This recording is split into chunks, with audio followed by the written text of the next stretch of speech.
আজকে প্রথমবার আমি তৈরি করবো মাটন, তো ভাবলাম তোমাদের সাথে একটা ব্লগ শেয়ার করে দিই। মাটনের জন্য পেঁয়াজ ভাজা হচ্ছে, আর মাটনের সাথে খাওয়া হবে ফ্রাইড রাইস। তার জন্য সব রেডি করে রাখা হয়ে গেছে। পেঁয়াজ ভাজতে বসিয়ে দিয়ে আলুটা আগেই ভেজে নিয়েছিলাম। তো পেঁয়াজের মধ্যে একটু নুন আর হলুদ দিয়ে দেবো যেন পেঁয়াজটা তাড়াতাড়ি বেরেস্তা হয়ে যায়। মাটন এর আগে আমি রান্না করিনি, সেরকম না করেছি, বাট অল্প, এতটা করিনি। পেঁয়াজ ভাজা হয়ে গেছে, এবার প্রথমে এটা হচ্ছে মা মশলা আমাকে দেবো। মাঝে মাঝে হেল্প মশলাটা করে দিয়ে দেয়, দেবো পুরোটা আমি এখানে। একা করিনি। আমার কাছে আনা এখানে পেঁয়াজ ভাজা হয়ে গেছে। পেঁয়াজ ভাজা, এই বাটা মশলাটা সব একসাথে পেস্ট করা ছিল, রসুন আদা লঙ্কা সব জিরে সব পেস্ট করা ছিল, সেটা দিয়ে দিলাম। দিয়ে মশলাটা একটু কষিয়ে নিয়ে এতে টমেটো দিয়ে দিয়েছিলাম। টমেটো, নুন, হলুদ আর লঙ্কা দিয়ে মশলাটা একটু কষিয়ে নেব। তেলটা যেহেতু বেশি ছিল তাই জল দিইনি, কিন্তু বেশিরভাগ আমি কষানোর সময় একটু জল দিই হালকা। কালারের জন্য লঙ্কা দিয়ে দিয়েছি, লাল লঙ্কা।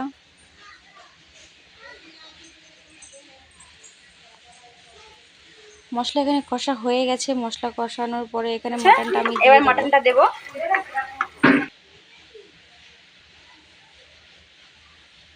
মাটনটা ভালো করে আগে ধুয়ে রেখেছিল মা, ধুয়েছিল মাটনটা। মাটনের পিসগুলো দেখো ভালোই, মানে খুব ছোট ছোট পিস না, একটু বড় বড় পিসই করা হয়েছে। এই যে সিনার পিস একটুখানি মশলাটার সাথে মাটনটা মাখিয়ে নিয়ে আমি ঢাকা দিয়ে দেবো।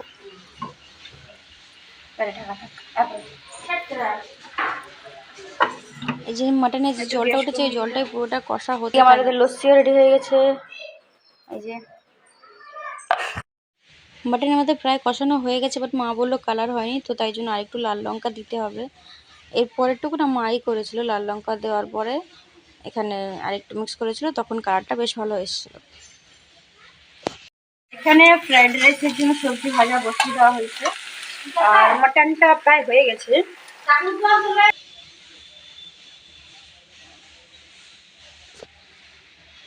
দেখতে পাচ্ছ তোমরা লাল লাল মাটন এখানে আমাদের রেডি হয়ে গেছে।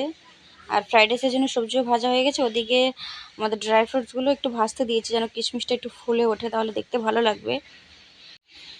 সবজি ভাজার পর এখানে মা করবে ফ্রাইড রাইসের লেয়ারিং। এরকম করে লেয়ার দিয়ে আগে চিনি দিয়েছে মা, তারপর দিয়েছে ফ্রুটসগুলো, ড্রাই ফ্রুটসগুলো আর ওই ভেজিসগুলো, তারপর একটু নুন দিয়েছে, যেহেতু চালে মা নুন দিতে ভুলে গেছে। তারপর একটু ঘি দিয়েছিল, দিয়ে ওরম করে কয়েকবার দিয়ে তারপরে মিক্স করে নিয়েছিল শেষে।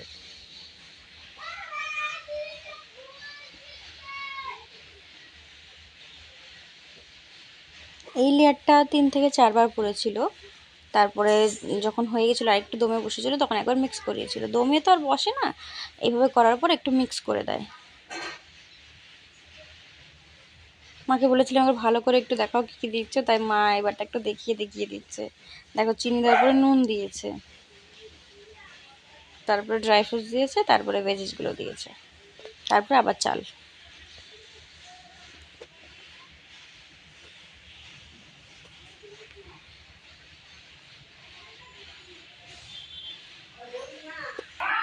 রান্নাবাড়া কমপ্লিট হতে হতে 2:30 পৌনে 3টে বেজে গেছিলো। সবার খুব খিদে পেয়ে গেছিলো, তাই আমি এখানে খাবার বেড়েছি। লাস্টে বেগুনিও করা হয়েছে, আর স্যালাডটা পাশ দিয়ে কাটা হচ্ছিলো। দেখো খাবারটা বেড়ে নিচ্ছি, কতটা সুন্দর লাগছে দেখতে।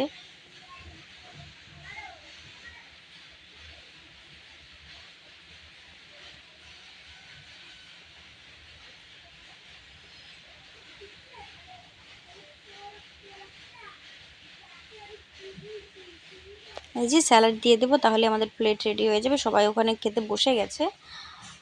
সবাইকে আমরা খাওয়াটা শেষ করি, আর তোমরা ভিডিওটা দেখতে থাকো। যদি আমার ভিডিও তোমাদের ভালো লেগে থাকে তাহলে অবশ্যই একটা লাইক করে দিও। আর খুব শীঘ্রই দেখা হচ্ছে তোমাদের সাথে নেক্সট ভিডিওতে। ততক্ষণের জন্য টাটা, ভালো থেকো সবাই।